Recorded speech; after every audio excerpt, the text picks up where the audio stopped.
magazine is sitting again with Joey Evans, who was the only South African to finish the Dakar in the motorbike class. Joey, thanks for joining us. Let's start off with Baz wishing you congratulations on finishing the Dakar, considering how much was against you. How did you feel when you crossed that finish line? Just words can't describe. It was just fantastic.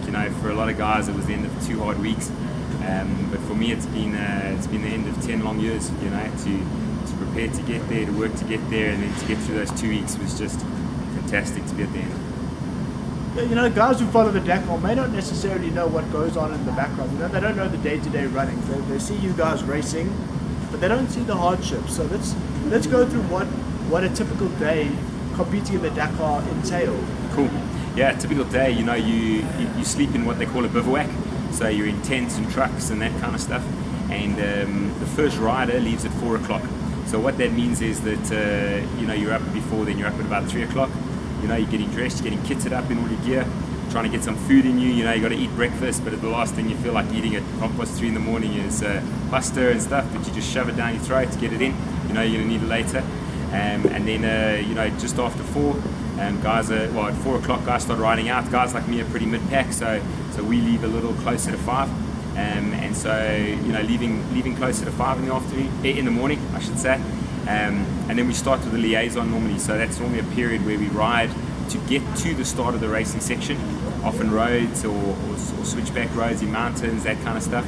So we ride out, can be anything from a couple kilometers to a few hundred kilometers.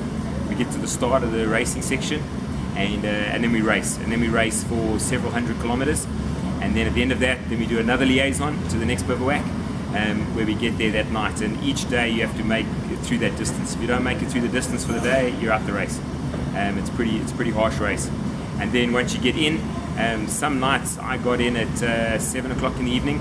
Other nights I got in well after midnight. The one day I got in at 2 o'clock. The other morning I got in at 3 o'clock. So I literally had an hour of sleep the one day and back on the bike again for the next day. And in between, you're trying to eat while you're riding in the daytime, eating energy bars, whatever you can get your hands on, you're eating. And then at night you're marking road books and prepping your camelbacks and everything you need for the next day. So there really is just 2 weeks flat out of just no time. Joey, there's no denying that the Dakar is the ultimate motorized endurance race in the world. What did you struggle with the most? For me, the most difficult part was certainly the danger. You hear how dangerous it is. There's guys who die at the Dakar nearly every year. And obviously, being a guy that's married with children, it weighs on your mind. But I didn't realize how dangerous it was. I was riding within my capabilities, but when you're at high altitude, we went up to we went over 5,000 meters. And so you're dizzy and you're not thinking right. You make dumb mistakes and you drop the bike on stuff that you wouldn't normally drop the bike on, and just make your dumb mistakes like that, and it pushes you further and further back in the group. And so you end up getting caught by all the cars and all the trucks. And the danger when those guys pass you was just insane. The speeds that they pass you, how close they pass you, it made you realize that each day that you lived through was an achievement in itself. So you are an incomplete paraplegic that has managed to learn to walk again. How did your body take it? It was hard on the body, been back now sort of a week and a half, and you're still in pain and you're still suffering, and I got to see some docs about a few things. But certainly that second week, especially, you just take those anti-inflammatories and you take painkillers and you do what you have to get through the last week. It's just you're at the point where whatever it takes. Did you sustain any injuries? I tore a ligament in my left knee, on the inside of my left knee, and my right hip I've damaged some muscles. We're getting it all checked out tomorrow, to be honest. And then obviously a lot of blisters, a lot of chafing, all that type of stuff, for being that long on the bike. But otherwise, nothing major compared to what a lot of the other competitors have dealt with. So you raced through 3 different countries. Argentina, Bolivia and Paraguay. Yeah. The scenery must have been incredible. What stood out for you? The scenery was fantastic. So one thing was riding through Bolivia that stood out in terms of scenery was being surrounded by mountains all covered in snow. You got all these mountains with snow caps on them all, and you're riding through it, and you're you're riding at 5,000 meters. You know, you're a bit short on breath the whole time, and anytime you drop the bike or you do something like that, you lie there a little bit, get your breath, you pick the bike up halfway to rest it on your knee, you get your breath back, you pick it up all the way, get the rest of your breath back, and then back on the bike, and on you go. But the scenery was spectacular. There was a lot of times I almost wished I wasn't racing, that I could just stop and take some more photos and just take it all in, and visit the markets and see the people and stuff. So as beautiful as it was, you were racing. You had to just keep going. One of the things during the Dakar that became very apparent is that it is a very well-supported race by the locals. Yeah. On your social media, your Facebook page from Paris to Dakar, there was a lot of photos of complete strangers taking photos with you and tagging you in them. Yeah. What was the support like, and did that spur you on? Oh, you have no idea, man. Guys talk about, with the Dakar, come back to Africa, with lots of all the problems that they had and stuff. And you look at South America, though, the terrain is fantastic, and the people are Dakar crazy. We rode into the halfway point in La Paz, Bolivia, and the roads were lined for more than 50 kilometers, where you lined both sides. Like you see on the Tour de France, where the crowds like split as you ride through. It was like that for the best part of 50 kilometers. It was just incredible. Flags waving, everyone's waving Bolivian flags. And you come to Argentina, it's the same thing. Paraguay was the same thing as the start. The following is huge.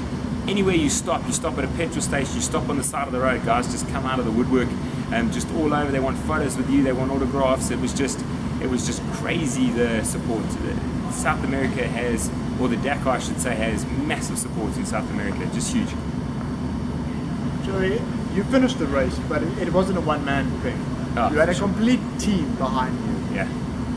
Any words of thanks to the guys that supported you, from the doctors to your medical team, to your wife, to your kids, to your friends, to your sponsors? Anybody out there that you would like to say thank you to? No one. No, I'm just kidding. There was really plenty guys. Leading up to Dakar, I had huge support. I can't even tell you how huge it was. I had so many people support me in terms of time, in terms of money. Individuals. I had more than 300 names on my bike of people who had donated and supported the cause.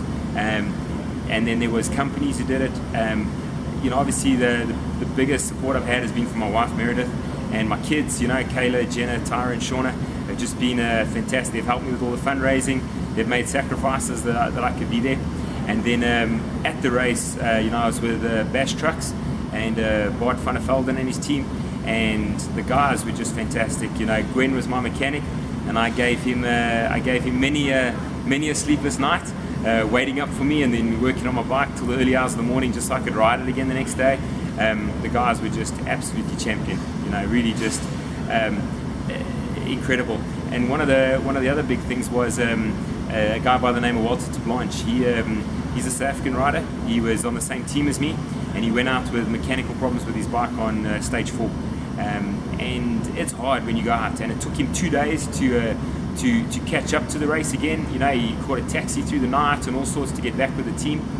And what most guys do if they go out, they'll get the next flight home. You don't want to be surrounded by Dakar and all this stuff in your face, all your dreams, just being constantly reminded that you're out the race. But he stuck it out, and he stuck out those 2 weeks, and he helped me fill my camelback. He helped me mark my roadbook, loading my roadbook. He met me at the gate of the bivouac. The bivouac's a good square kilometer where there's, it's hard to find your team, and he was there at the gate at 2 o'clock in the morning, at 3 o'clock in the morning, showing me the way in. He'd hold my bike as I climbed off, and because the legs are so wobbly, he was just fantastic, and him being there was a big part of me being able to finish those last few days. It's incredible how the human spirit comes together in times of need, especially with something as difficult as the Dakar. Joey, guys who ride motorbikes are considered to be very hard. You are a family man, and something that I noticed, obviously following your social media pages, is that you did something incredibly romantic for your wife, leaving her gifts for every days. That'd be hard. Don't make me look soft now. Come on. Yeah, but let's talk a little bit about that, because obviously it meant a lot to her. It allowed her to be with you in a warm sense of the word. But how did you deal with not being able to see your family and not being able to talk to your wife whenever you need to? Did any problems at home arise, and how did you deal with with all of that while you were racing? Yeah. If there were any problems at home, my wife hid it pretty well. You know, she really wanted to allow me to just have a clear mind and just to focus on where I was and what I had to do. So in terms of that, she was fantastic. You know, it really is when you do projects like this, you know, or you have big goals like this, you can't do it alone. You need support, and you need the buy-in from your family. You know, they need to believe in the dream as well, and they need to, you know, help you with it. You know, there was no ways I could have just done this on the side, you know, and things. The price was really too high for the family. So for her to support me was fantastic. So I bought her, you know, I put together some gifts for her and for the kids. For each day that I was riding, you know, they were labelled, you know, day 1 through 13, you know, all the days, so, and they got to open one each day.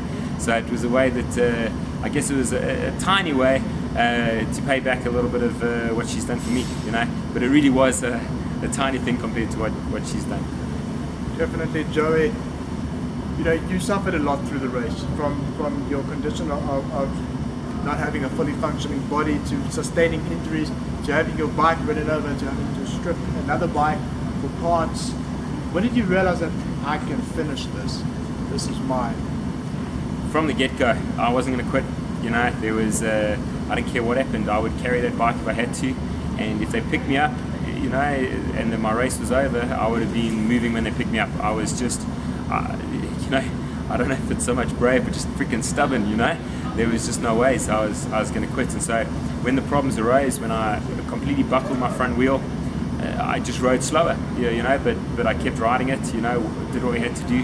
When I had the car go over me on day 12 or 13, it looked like it was all over, and I honestly thought, this is it. But I thought, I'm going to keep moving, you know, and I did that, and it was the best thing I did, because I managed to get through another 10 or 15 Ks limping along. I didn't have enough petrol to finish the stage. I was a dead man walking, you know. It was over, but I just hadn't accepted it yet. And then I came across another bike where the guy had been airlifted. I managed to get the spares off that bike that I needed. I managed to siphon the petrol out of that bike. You know, took his exhaust system and his foot peg stand and all the rest of it. And with some help from a few locals, we put it all on my bike and got my bike workable, and rode the next 600 kilometers and finished 2 o'clock the next morning. But that meant I got to start the last day and cross the finish line. So whatever it took was what I was in for, and I knew that from the start. Joey, as we end off, has completing the Dakar changed your outlook on life? Huge, you know. You know, we all have dreams, you know, and we all have goals, and sometimes you're in a place where you don't see how you're gonna ever achieve them. You know, there's too many challenges. Sometimes the challenges are physical, as you well know. Sometimes the challenges are financial, you know, your social or your marriage or whatever it is. You know, there's all these different challenges. But if you put your head down, you can always find a solution. You can find a way to achieve the things that you need to achieve. And so certainly Dakar for me has taught me to dream more, to do the things I want to do, to try things, to sometimes fail at things, but just to keep going, and eventually it works out. Joey, Game On Magazine would like to take this opportunity to thank you so much for sitting with us again as we went through the Dakar with you, and your incredible achievement of being the only South African to finish the motorbike class. So thank you so much, and we wish you all the best with your future endeavours. Thank you to Game On Magazine, and a big thank you especially for interviewing me before all of this. And you know, the guys at Game On Magazine have told me that they, you know, before they were like, you got this, and they believed in me all the way. And so thank you to you guys for believing. Appreciate it.